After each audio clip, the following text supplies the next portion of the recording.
What's up guys, Wolf here. Welcome to another Diablo 4 video. In today's video, I'm going to showcase a very powerful lightning build. This setup will allow you to absolutely decimate any content in the game on world tier 3 or whatever world tier you are comfortable playing with. We have got so much going on here and you can speed run with this setup. It's a bit different to my previous videos utilizing fire and frost. This is going to be a lot quicker, and if you guys want to go and farm dungeons, this is one of, if not the best sorcerer builds you can use. So I hope you do enjoy the video. If you do, please make sure to leave a like, subscribe. Let's get into it. The damage that you can dish out with this setup is monumental. Some of the reasons are due to my gear, but most of it is from my skill tree and the spells that I'm going to be using. So I will go in as much detail as I can to explain the synergies and how everything is working. If you guys have any comments, drop one down below and I'll try my best to respond as quickly as possible. So the whole point of the setup is to get up close to the enemies and kill them as quick as possible while they are still bunched up. The nice thing about this setup is we can kill huge amounts of enemies in one place, move over to the other wave and kill them just as quick. And the nice thing also is if we have individual enemies spread around us, we can just use chain lightning, which has been nerfed, so it's not as strong as it used to be, but it's still really good at getting rid of adds that are surrounding you. So this build is very much, there's little situation with the setup. Even fighting bosses, I will showcase a different way you can set this up to fight bosses. So with the spells, now this is quite important, and let me give a brief explanation on how this setup works. It's quite important. Otherwise, it actually won't work for you. So there's a certain thing that you have to do. There's a certain order you have to kind of use the spells in. So what I normally do is I would utilize teleport this time. I didn't really enjoy it last time on my previous setups, but now this is a must because of a legendary aspect that I've got. Now, if you don't have this aspect, doesn't matter. I'll go through the gear shortly. If you guys want to check that out, I will leave timestamps in the video. But for now, teleport is unbelievably good. So we are actually unstoppable and surging to the target location, dealing a lot of damage around them when we actually arrive there.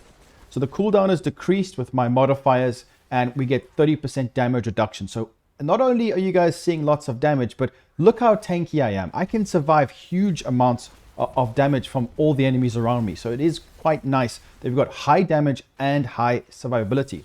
So what I would do, I would teleport to the enemies. I would suck all of them in from a legendary aspect, and then I would make use of arguably one of the best lightning spells we've got is Charged Bolts. For some reason, it absolutely deletes enemies, especially with the Fireball enchantment, which is very important. I tried it without it. Didn't work near as good for a bunching of enemies or killing multiple enemies at one place.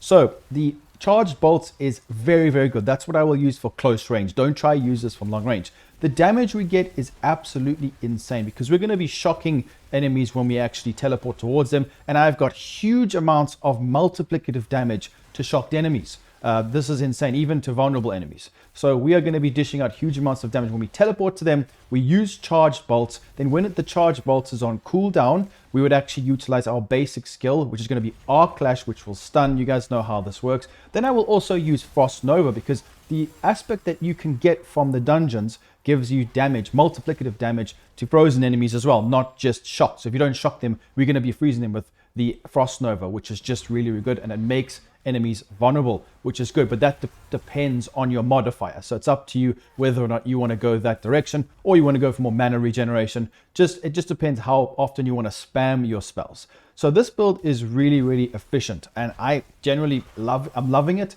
I'm on world tier 3, currently working my way through it on level 53. I will showcase the Paragon board as well. That isn't too important. It just depends on how, what direction you want to go in. Always adaptable to suit your own playstyles. Never copy it. So Chain Lightning is more for like if we're distancing from the enemies or we want to kind of hit multiple enemies that are not bunched together. That's why it's really, really good. And Chain Lightning, the enchantment is very good for boss fights. So I'll explain that shortly. So just a brief, quick summarization of what we've been talking about. So I would use teleport, go straight to the enemies, shock them, smack them with electrical damage, stun them, use my Charged Bolts that will blow them up, and we get 25% multiplicative damage from the Charged Bolt modifier alone, which is just crazy. And I will be able to keep my Charged Bolt active for 300%, which is why it's just doing so much damage. Then use my basic cast, use Frost Nova, then maybe use a Chain Lightning here or there. It's up to you. But In that order, you'll absolutely delete. And when you proc the Mastery Unstable Currents, everything dies. There's nothing in this game that will kill you when you have got Unstable Currents active, because you will kill the enemy so fast they cannot even do damage to you. And you also get attack speed, which is absolutely insane. That's a little bit of a summarization of the setup. Right, let's take a look at the skill tree. Remember guys, don't just copy what I'm showing you. This is all dependent on your playstyle or even what content you're going to be playing in. So Arclash is just really good. You guys can use Spark, it doesn't matter, but I recommend Arclash for the area of damage when you swipe. Also, it's really, really nice, the enchantment effect when you use a cooldown, enemies around you are stunned for 0.7 seconds. We've got so much multiplicative damage to stunned enemies. It's broken. I don't even know how it's still even a thing in this game that you get so much. So this is really, really good. It deals a lot of damage, as you can see, and every 10 times Arclash swipes, it stuns all enemies hit for 2 seconds, which is actually a lot. And the modifiers I've gone for is going to be Glinting Arclash, which got nerfed, but it is still very good, guys. Don't worry about that. We reduce our cooldowns, because with this setup, we want to try and reduce our cooldowns, increase mana, and get mana regeneration. That's very important with this setup. One fireball, if you guys can get it from an item contribution, that's better for the enchantment. You need that to blow enemies up. It's really good for AoE damage. Then I tried these two or one or the other, and trust me, guys, Chain Lightning, for the cost of the mana, it's 34 and this is 38.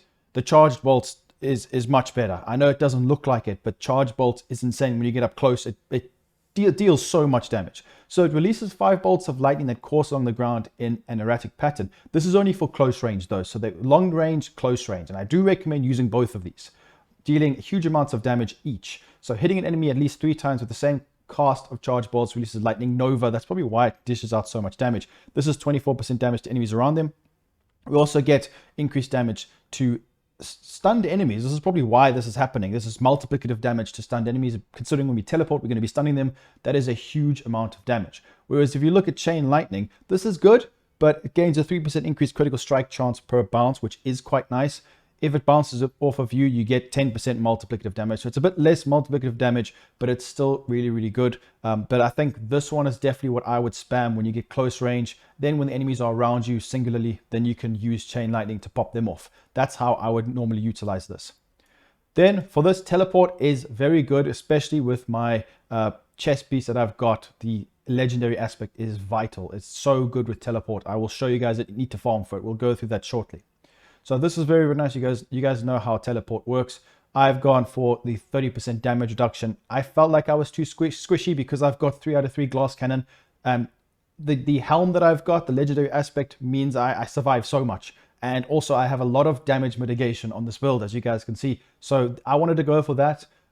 You know, you can go for this mystical teleport, but that's up to you. The crackling energy is actually quite good. But as long as you got this 5 out of 5, it's really, really nice. So I really enjoy teleport now with this setup. I've also got elemental attunement. Critical strikes have up to a 15% chance to reset the cooldown of one of your defensive skills. And this is a defensive skill, so it's going to reset the cooldown of Frost Nova or teleport, which is good because the teleport's only on like a few seconds cooldown, which is very, very good. So I do recommend going for this one here.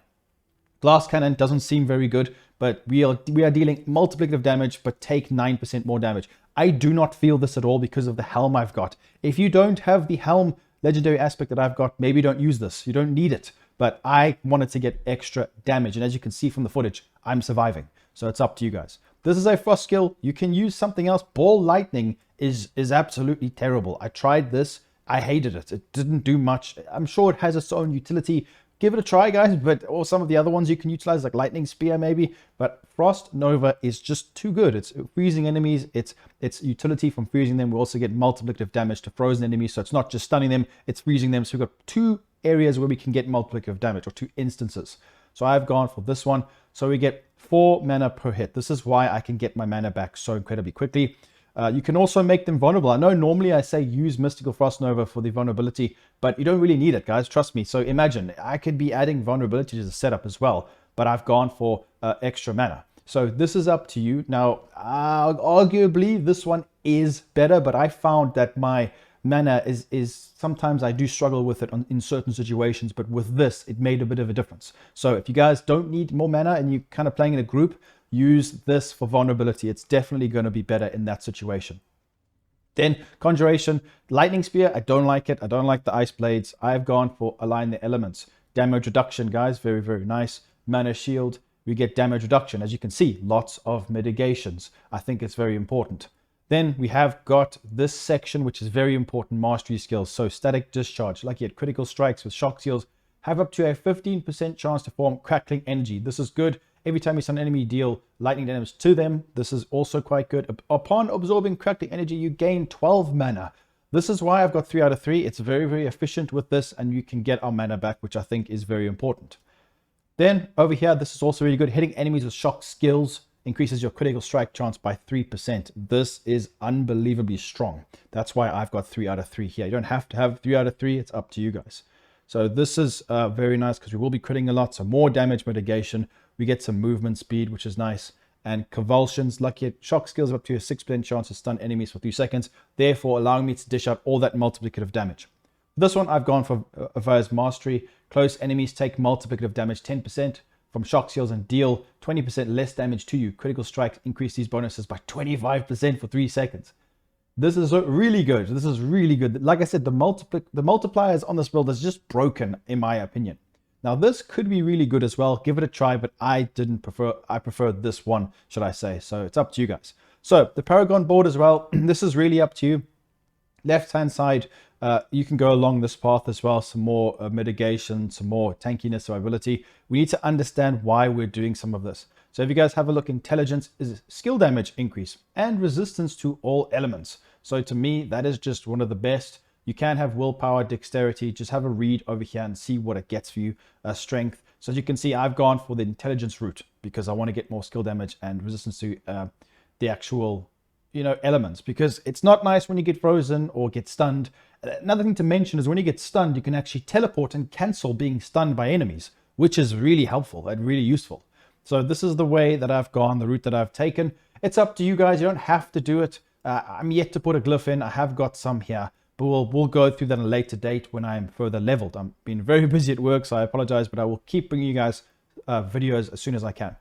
So let's take a look at the gear. If you guys just use normal, rare items, sacred rares with decent stats, that's fine. This will still work because I've been using this for a while without a lot of these legendaries. But just keep in mind that I'm using glass cannon. So let's start from the top.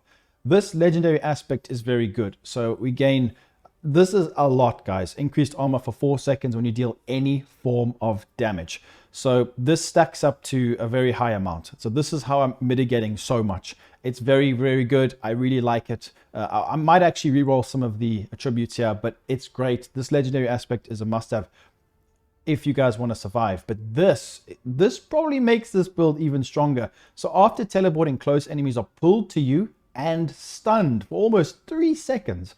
The teleport's cooldown is increased. So you can kind of look at it both ways, but this is really, really good because then I can immediately get the multiplicative damage. Then the gloves, I have been trying to look for better ones, but the rank of Fireball helps with my enchantment. Charged Bolt's really good as well. Frozen Orb, not really. Overpowered damage is good, but I'd rather have some other things on there. So we deal damage for each second you stand still up to 30%. Now, this is interesting. If you are very strong and you are tanky like I am with this setup, I can stand still and do damage. So I'm stacking it. If you guys pay attention to my attack power, you see every time I move, it goes to 2-4. Now it's going to be scaling up. You do move a lot with this build. I've got those gloves on because I haven't really found better ones. I've actually just picked some up. I need to look.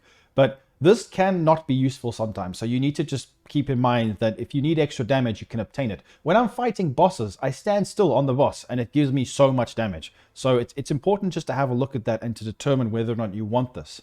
Then I've got these. I'm not too sure about this. You take 21% less damage from crowd-controlled or vulnerable enemies.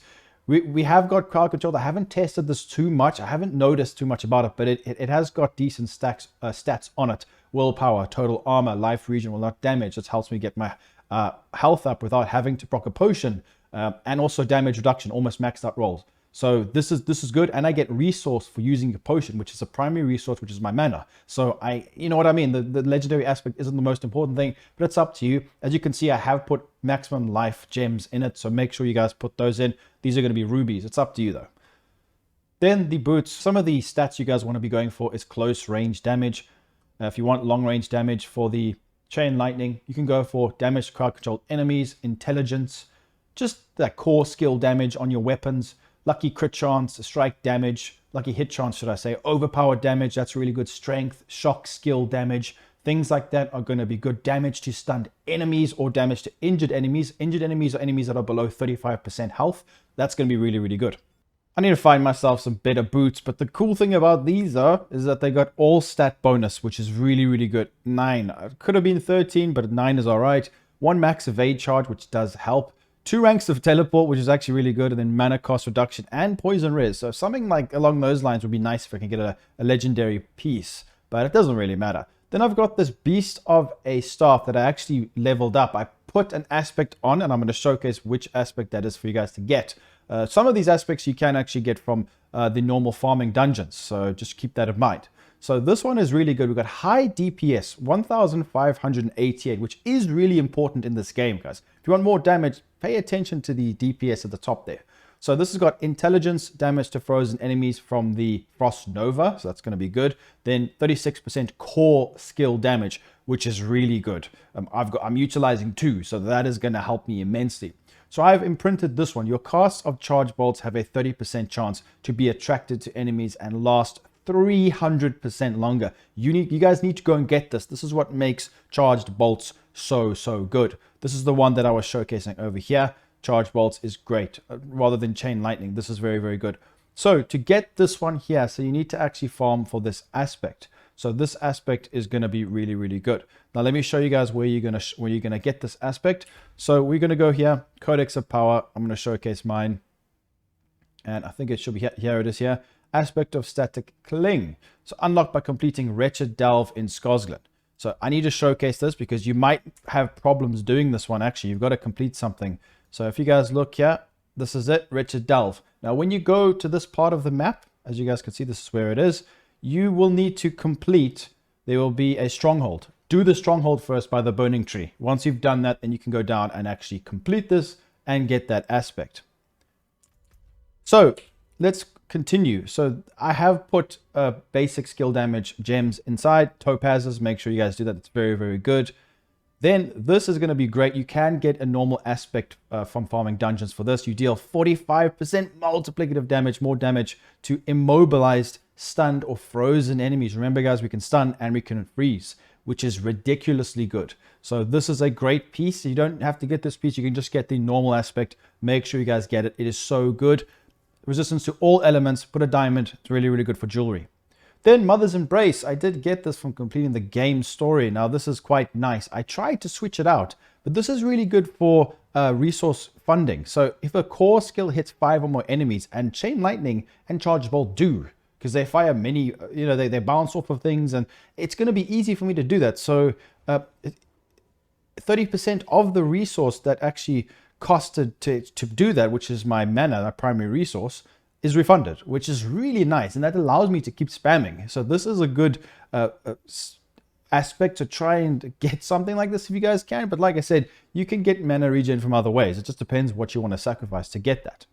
Then this one here, I've got quite a decent amount. So damage to injured enemies is quite good. If they're below 35% health, that's injured.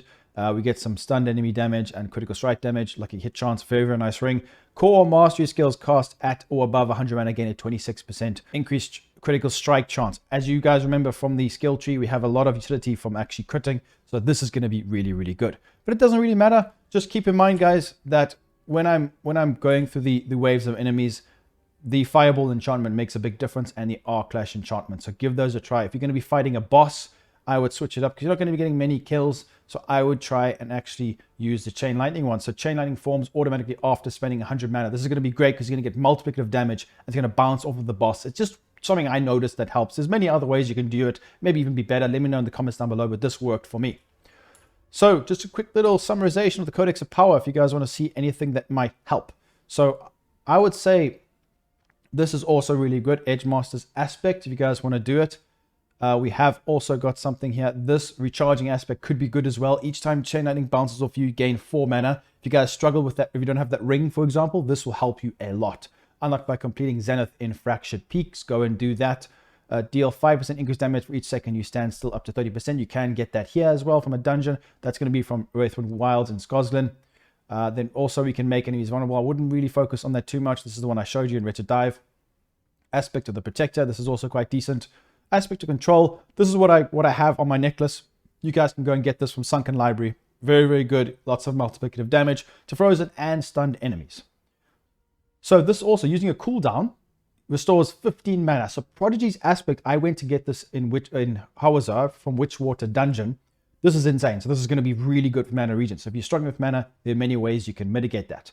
So hopefully you guys did enjoy this build video. I have got Twitter and Twitch, guys. Check the links in the description. If you want to join my Discord, there will be a link as well in there. So please make sure to leave a like, subscribe, and I'll see you guys very soon in the next video. Peace out.